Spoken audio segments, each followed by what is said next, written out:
Hello students, अब हम under subscription और ओवर सब्सक्रिप्शन का कॉन्सेप्ट समझने जा रहे हैं। तो अंडर सब्सक्रिप्शन क्या होता है? अंडर सब्सक्रिप्शन मतलब जैसे लेट सपोज मैंने 1 लाख शेयर्स इशू किए थे, लेकिन सब्सक्रिप्शन सिर्फ 90,000 शेयर्स का आया। तो इसमें कॉन्सेप्ट क्या होता है कि अगर आपको 90% मिनिमम सब्सक्रिप्शन नहीं मिलता तो आपको जो पैसा आया है वो आपको रिफंड करना पड़ता है। लेट सपोज इसमें देखो दो केसेस बन सकते हैं। अगर मैं आपको समझाना चाहूँ ना, तो कॉन्सेप्ट क्या बोलता है इसका कॉन्सेप्ट ये है कि अगर जैसे मान लो मुझे बैंक अकाउंट डेबिट, ठीक है, मुझे जब पैसा मिला, मुझे शेयर एप्लीकेशन मनी मिली, ठीक है, तो मेरी entry bank account debit to share application money, ठीक है।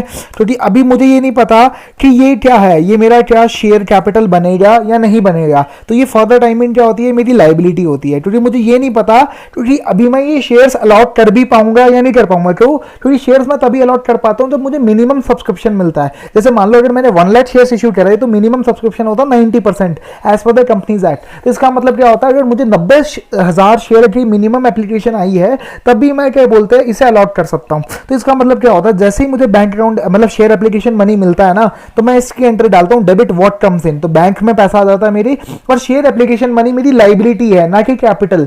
क्यों? क्योंकि लाइबिलिटी इसलिए है क्योंकि मुझे नहीं पता कि मैं अभी शेयर्स अलॉट कर भी पाऊंगा या नहीं कर पाऊंगा। तो ये मेरी एंट्री हो जाती है bank account debit to share application money, ठीक है। तो अब आप मानो कि अगर मान लो मुझे मिनिमम सब्सक्रिप्शन रिसीव नहीं होता, तो मिनिमम सब्सक्रिप्शन मतलब मुझे 90,000 शेयर्स की एप्लीकेशन नहीं आती बल्कि उससे कम की आती है, मतलब जैसे 89,000 शेयर्स की एप्लीकेशन आती है, तो मिनिमम सब्सक्रिप्शन नॉट रिसीव्ड। तो ये जो पैसा होता है ना, जितना भी पैसा मुझे रिसीव हुआ ये मुझे वापस देना पड़ता है। तो मेरी एंट्री क्या हो जाती है, शेयर एप्लीकेशन है ना, share application account debit share application money, ठीक है, मनी अकाउंट डेबिट। तो मतलब जो ये पैसा आया था ये मुझे वापस देना है। तो मुझे बोला, तो मैंने बोला जितना आया था उतना वापस हो जाएगा, ठीक है। तो अगर मान लो ये मेरी एंट्री हो जाएगी, ठीक है, तो share application account debit money account debit to bank account, मतलब ये मेरा अगर मिनिमम सब्सक्रिप्शन जब मुझे रिसीव नहीं होता, अगर मान लो लेट सपोज अगर मुझे मिनिमम सब्सक्रिप्शन रिसीव हो जाता है, ठीक है, मिनिमम सब्सक्रिप्शन अगर मुझे रिसीव हो जाता है तो मुझे क्या मिलता है फिर, तो मेरी एंट्री क्या होती है, फिर ये मेरा शेयर एप्लीकेशन अब मेरी लाइबिलिटी नहीं, अब ये मेरा कैपिटल बन जाता है। तो एंट्री होती है share application money account debit to share capital account, share capital account, ठीक है, शेयर कैपिटल अकाउंट में ये पैसा ट्रांसफर हो जाता है। सिमिलर फिर अब जब देखो अब अलॉटमेंट होगी तो ये क्या होगा, ये अलॉटमेंट के टाइम पे जो एप्लीकेशन का पैसा है ये शेयर कैपिटल में ट्रांसफर हो जाता है। सिमिलरली जब शेयर अलॉटमेंट होगी तो शेयर अलॉटमेंट, अब देखो सेम शेयर अलॉटमेंट वाले दिन क्या होगा, तो मैंने बोला मुझे अब शेयर होल्डर से पैसा लेना है, किस चीज का, जो अलॉटमेंट पे मनी है। आप इसके लिए मेरी फर्स्ट वाली वीडियो देखना, उससे आपको क्लैरिटी मिल जाएगी, ठीक है। तो शेयर अलॉटमेंट का मुझे शेयर होल्डर से पैसा लेना है, तो इसका मतलब क्या हुआ, शेयर अलॉटमेंट पे मेरी एंट्री होती है शेयर अलॉटमेंट अकाउंट डेबिट, क्योंकि ये क्यों डेबिट हुआ, ये मुझे शेयर होल्डर से पैसा लेना है, तो मतलब ये एसेट है मेरा, तो मुझे शेयर होल्डर से ये वाला पैसा लेना है, अलॉटमेंट का पैसा अभी लेना है, शेयर अलॉटमेंट अकाउंट डेबिट, ठीक है। अब मैंने बोला ये मेरा क्या है, ये मेरा कैपिटल में चल जाएगा, क्योंकि अब तो मैंने तो कर ही दिया है, तो टू शेयर कैपिटल, तो मतलब ये इतना पैसा मुझे अभी शेयर होल्डर से लेना है, ठीक है।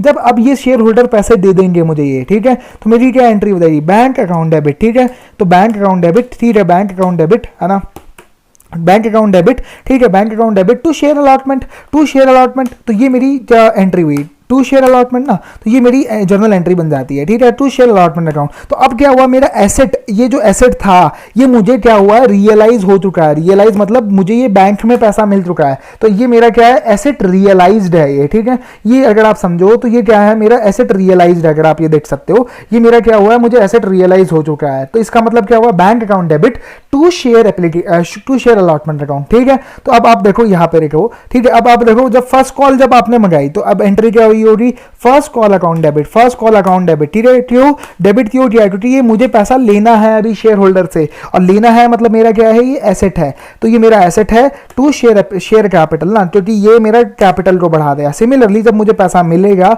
तो मैं एंट्री डाल दूंगा bank account debit to first call account, ठीक है, टू फर्स्ट कॉल अकाउंट, ठीक है। तो मेरी एंट्री हो जाएगी bank account debit to first call account, मतलब इतना पैसा मुझे मिल गया, जो ये मतलब मुझे जो मिलने वाला था ना एसेट, ये मेरा एसेट अब रियलाइज हो चुका है, मतलब ये एसेट मेरा खत्म हो जाएगा और मेरा पैसा ये बैंक में आ जाएगा। तो ये कॉन्सेप्ट है जो आपको बेसिक अंडरस्टैंडिंग दे देगा, ठीक है। तो ये जर्नल एंट्रीज होनी चाहिए, ठीक है।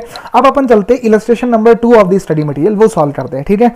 अब उसमें क्या है, on 1 April an issue 43,000 E limited issue 43,000 shares of rupee, ठीक है। मैंने कितने शेयर्स इशू किए, 43,000 शेयर्स। तो अब हम अपने फॉर्मेट में यहाँ पे देते हैं नंबर ऑफ शेयर्स कितने इशू किए मैंने बोला 43,000, ठीक है।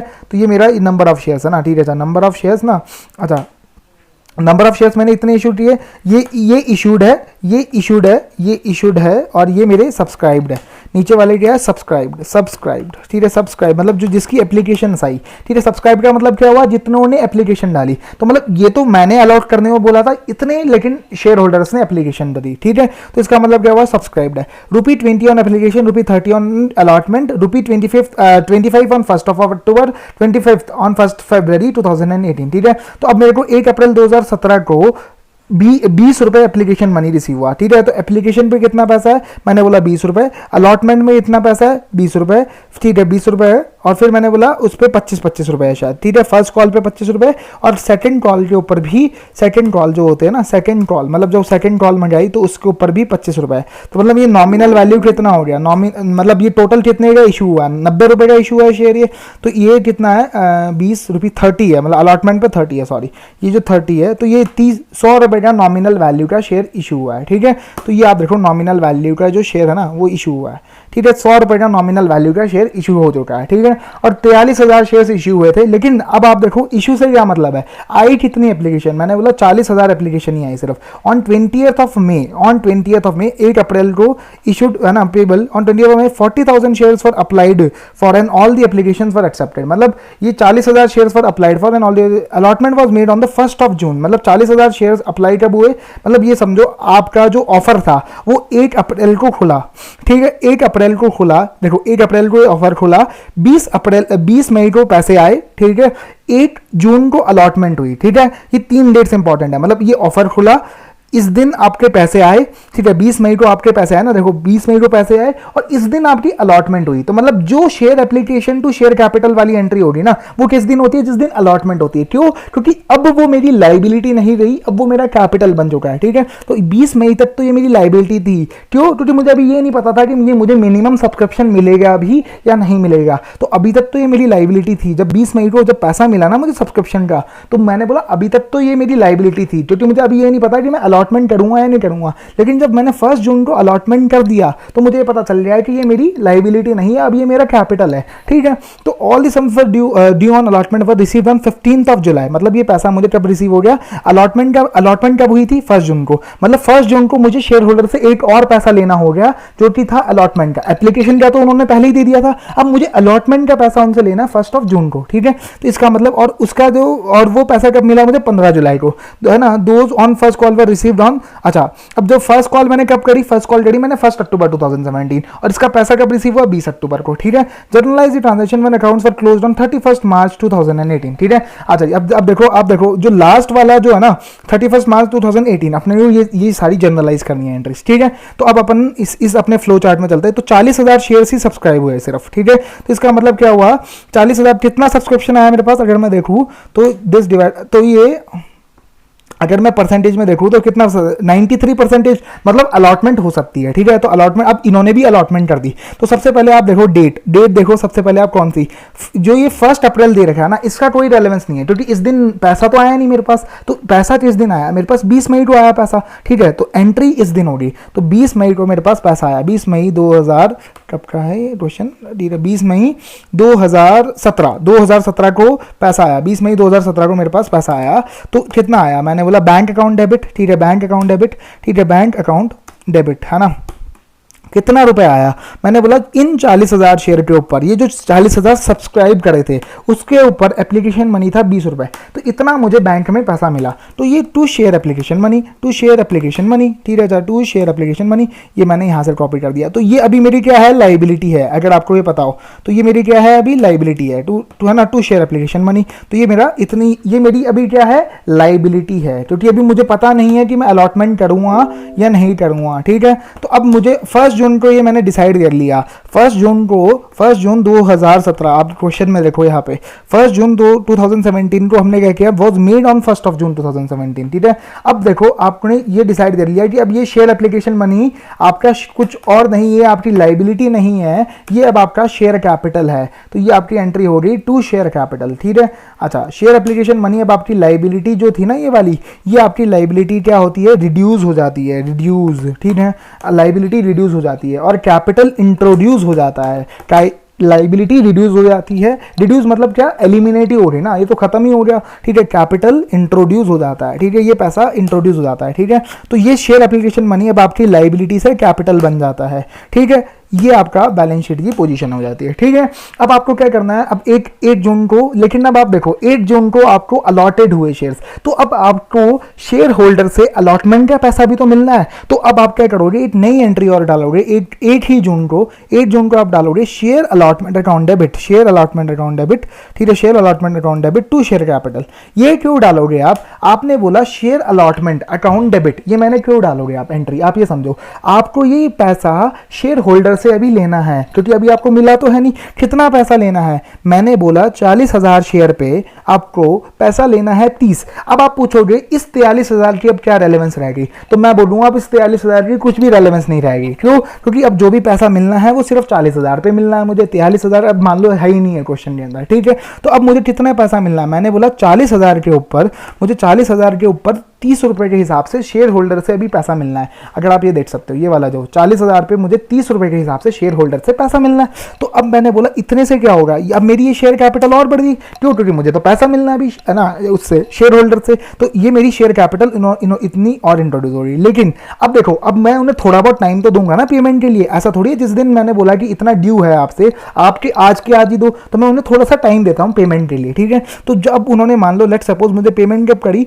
All the sums due on allotment were received on 15th of July, तो मतलब ये जो पैसा था ये मुझे 15th ऑफ जुलाई को रिसीव हो गया, 15 जुलाई 2017 को, तो मेरा क्या हुआ, अब ये अलॉटमेंट वाला पैसा था, ये मेरा क्या था, एसेट था, क्यों, क्योंकि मुझे शेयर होल्डर से पैसा लेना है, तो ये मेरा एसेट था। अब ये एसेट क्या हो गया, खत्म हो गया, खत्म क्यों हो गया, टू शेयर अलॉटमेंट ना, खत्म क्यों हुआ, ये एसेट मेरा खत्म क्यों हुआ, क्योंकि ये मेरा अब मुझे इसके बदले में क्या मिल गया, पैसा मिल गया, तो bank account debit, debit what comes in, ठीक है, डेबिट व्हाट कम्स इन, मुझे क्या मिला, कैश मिला 12 लाख रुपए, क्रेडिट व्हाट गोज आउट, अब मेरा एसेट खत्म हो चुका है, खत्म हो चुका है, 12 लाख रुपए ये हो गया, तो एसेट मेरा ये रियलाइज हो चुका है, ये इसे मैंने बोला एसेट रियलाइज्ड, ये मुझे पैसा जो लेना था ना शेयर होल्डर से वो मुझे मिल चुका है, तो ये मेरा ये कॉन्सेप्ट है, तो 15 जून को ये हो गया। अब आप देखो फिर 8 अक्टूबर 2017 को आपकी फर्स्ट कॉल का पैसा ड्यू हो गया, तो ड्यू होते ही आपने क्या किया, ड्यू जैसे ही पैसा ड्यू हुआ 1 अक्टूबर 2017 को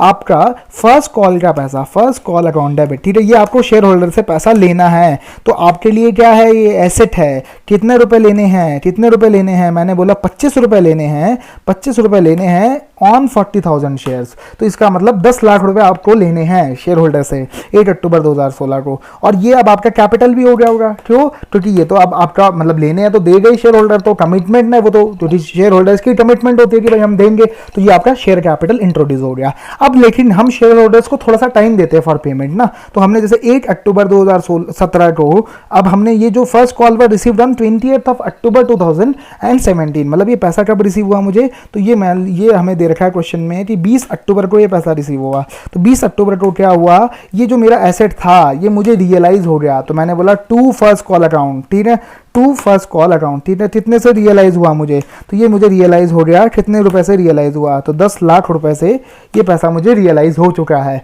और अब बैंक में पैसा आया होगा, तो डेबिट व्हाट कम्स इन, ठीक है, बैंक अकाउंट डेबिट, ठीक है, कितने रुपए से, कितने ही रुपए से, तो ये मुझे एसेट क्या हुआ है, ये मेरा एसेट रियलाइज हो चुका है। Asset always have a debit balance, जैसे कि आप देखो डेबिट बैलेंस फर्स्ट कॉल का क्या था, मेरा एसेट था, तो मेरा ये always have a debit balance, लेकिन जब रियलाइज होता है तो मतलब इसका पैसा मुझे मिल चुका है, तो अब ये एसेट मेरा खत्म हो चुका है, तो मतलब मुझे क्रेडिट करना है, ये कॉन्सेप्ट है ना, तो ये मेरा ये क्रेडिट हो गया, ठीक है।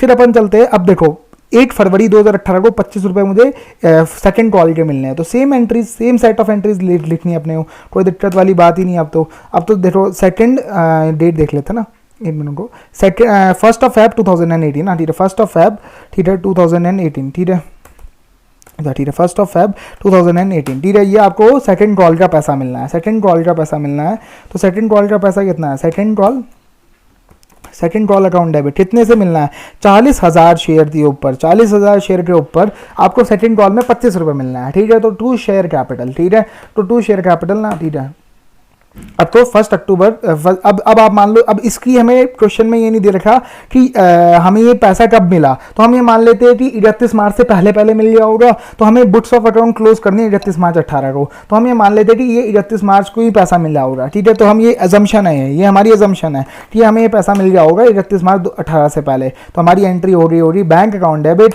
टू सेकेंड कॉल अकाउंट, ठीक है। सेकंड, ये फर्स्ट की जगह क्या हो गया होगा, सेकंड कॉल हो गया होगा, ठीक है, सेकंड कॉल अकाउंट, ठीक है। तो ये मेरा क्या हुआ, एसेट रियलाइज हुआ। अब आपको ये, अब आप ये जो 10 लाख रुपए है ना, ये तो सेकंड कॉल वाले पैसे, तो आपने सिंपल मतलब क्या हो रहा है, कुछ नहीं हो रहा, ठीक है। सिंपल ये कॉन्सेप्ट है कि आपका बस जो पैसा रियलाइज हुआ वो आपको मतलब पहले ड्यू करना है पैसा, ड्यू मतलब एसेट हो गया, और जब वो रियलाइज हो जाए तो आपका एसेट मतलब बैंक में पैसा आ जाएगा और एसेट रियलाइज हो जाएगा आपका। तो ये कॉन्सेप्ट है जो बेसिकली आपको समझना है।